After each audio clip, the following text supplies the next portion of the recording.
right, ladies and gentlemen, welcome to another episode of the Fake Football Pundits. And today we have a great show lined up for you. We're looking at the World Cup.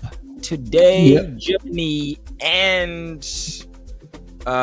its, I would say, prodigy kid, Musiala, played. I know, actually, they played yesterday. Wait, this was yesterday. Yeah. They played Spain with their Barcelona youngsters, Pedri, Gavi, and the old geezer, Sergi Busquets. There's been a long-standing debate on whether, Gavi was supposed to have won the Golden Boy Award that he did win this past season over Musiala, Bellingham, and Foden, and all the other kids. Would you want to weigh in? Do you think yesterday's game kind of made it more clear that, Gavi was supposed to have won it or not? Well, you brought up Foden. I just want to say Foden is not even playing for England, which I personally think is a travesty. But yes, it doesn't fit into plans like that. I doubt that any other coach in this World Cup who could have had Foden on their team would have just left him out like that. He hasn't even come off from the bench until now. Yeah. Anyway, talking of the Spain was a great game, and I really think Germany could have easily won. Sane made terrible mistakes. He really changed the game, but he missed two goal scoring opportunities. One, he should have squared the ball. The other one, he shouldn't have tried to go around the goalkeeper. So I think Germany should have won that game. And what happened before Sane got in, like you asked, between at the midfield, I think Musiala completely dominated that midfield. Him and Kimmich really did their thing. For the most part, he was really getting behind Gavi and Pedri. Most of the time, Kimmich was handling the business. Now, don't get me wrong. Spain has a really strong midfield with those three. Like, they really mounted a strong challenge. But in the end, I think they edged him out. And I've long said that I think Pedri, first of all, should have won the Golden Ball last time, or Bellingham. But after that game, I think Musiala kind of, came out on top. I don't know. Did you watch the game? I actually did not get to watch that game because at that particular time I was actually in church, so that didn't help. But I heard a lot of people, just weigh in on that after. Yeah, you're a fake football pundit. Well, that's what you are. I'm half of the time I'm a fake football pundit. The other one, I'm a fake musician. And I'm also a fake, well, I won't be a fake Christian, but yeah, I'm fake everything else. I'm not doing it full time, but I'm back at it again. So next, we have Kevin De Bruyne. His comments, I guess, on his squad's age have sparked a lot of controversy. He was actually getting into trouble with people saying he shouldn't have said that his team is a little too old to win the World Cup. I mean, Morocco did. Did he actually say they were too old to win the World Cup?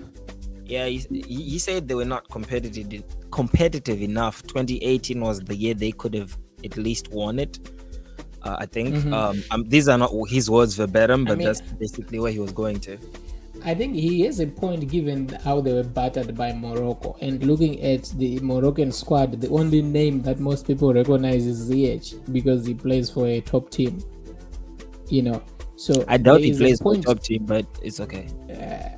There is a point to be made there that he thinks they are not as competitive. That's for sure. And for example, you're starting Hazard. Hazard has been kicking it for Real Madrid. Granted, he's still alright, but I don't know, man. You have to play Hazard because that's the only place where he is playing now. But if you're talking about someone who has some minutes in his game and who is in form, you would want to start Trossard. Trossard is he's been playing well with Brighton. Yeah, and he has an eye for a goal. That game, the thing about football is sometimes you can just get unlucky.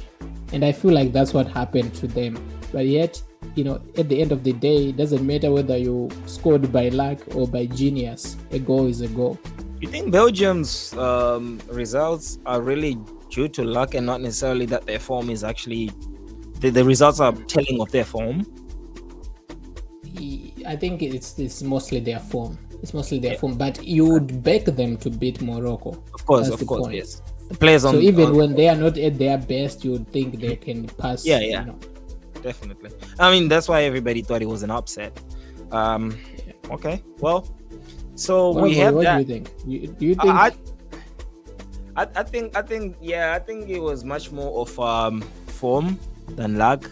I saw this coming from a mile away. If you still remember when we were talking, I was kind of expressing my concern over how they don't seem to get it done at the big stage. But I think they're actually even a lot worse this year. The first game kind of showed that. Yeah. But the next story, as you can tell, the game is presumably at this stage actually done. The ref has just blown, or at least had just blown, the final whistle before a corner kick for the Korea Republic was about to be taken. The additional time for the game was 10 minutes, and when I was looking at my watch at that time, it was probably 10 minutes with 45 or 50 seconds extra on top of that. So I'm guessing the referee had already given a little allowance for the game to have gone as far as it did. But this is one of those places for a ref which is kind of tricky, because if you let them take the corner and the score from it, then he would have the other coach literally in his face like this. If you don't let them take it, then the other coach, which is the Korean coach, is going to be also in his face like this. And he had to give him the card. I'm guessing he said some very pleasant words to him. What do you think about that situation?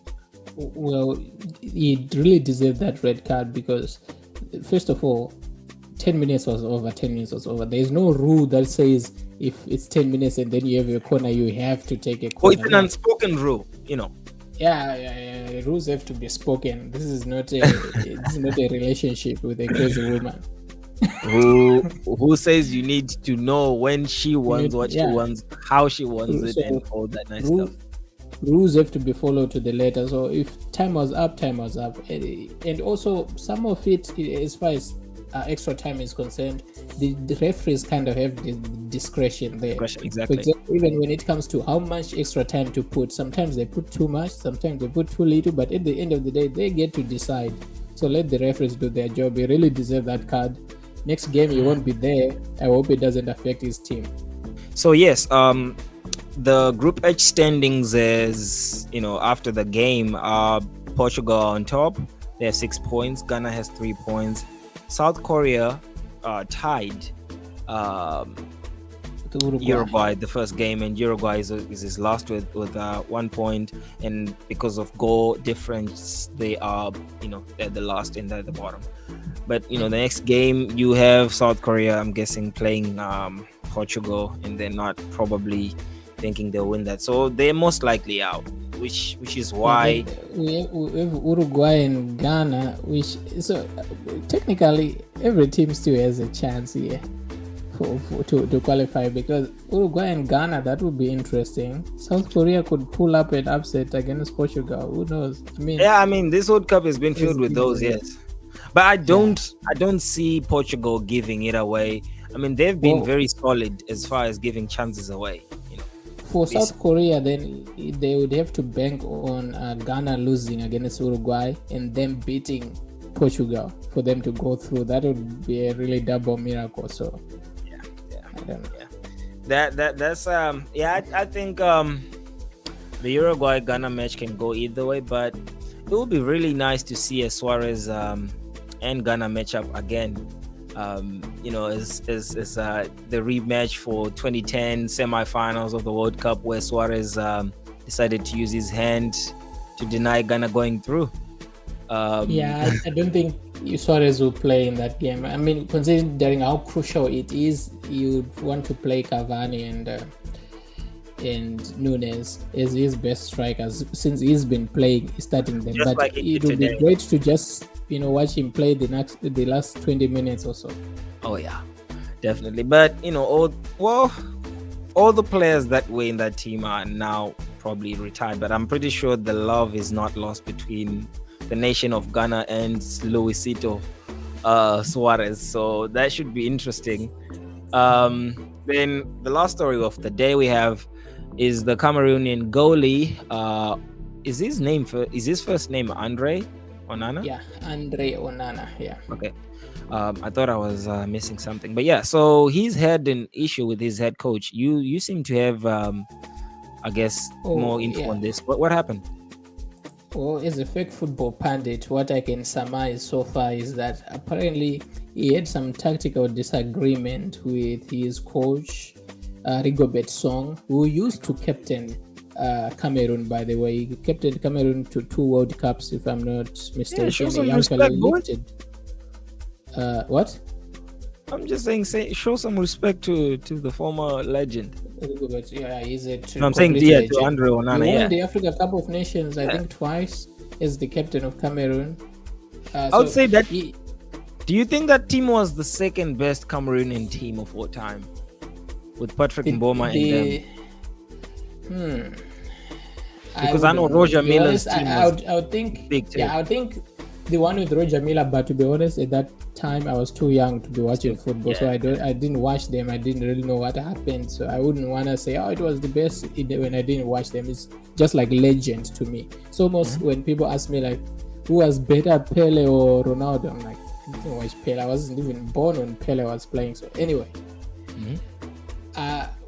so what ended up happening is they had a falling out, and the coach and his coaching staff decided to discipline Onana and send him back home. So now he's no longer part of the squad. He's their best goalkeeper, their first choice. I wonder how it's going to affect their team. So far it hasn't, because they won they drew their game against Serbia. They pulled up a comeback that was amazing. Abubakar scoring a really magnificent goal. So they seem to be doing okay, and I really hope they progress, because Africa. Like the way you said it, because of Africa. Well, that's some really military type of environment. At least, or for them to have disciplined him like that and kick him out of the camp, or it could just mean he really went out of pocket like that. Here's the thing now. Me knowing Rigobert Song is the way he was when he was a player. He was the Ramos kind of type, the rough him up kind of type, the Pepe kind of attitude.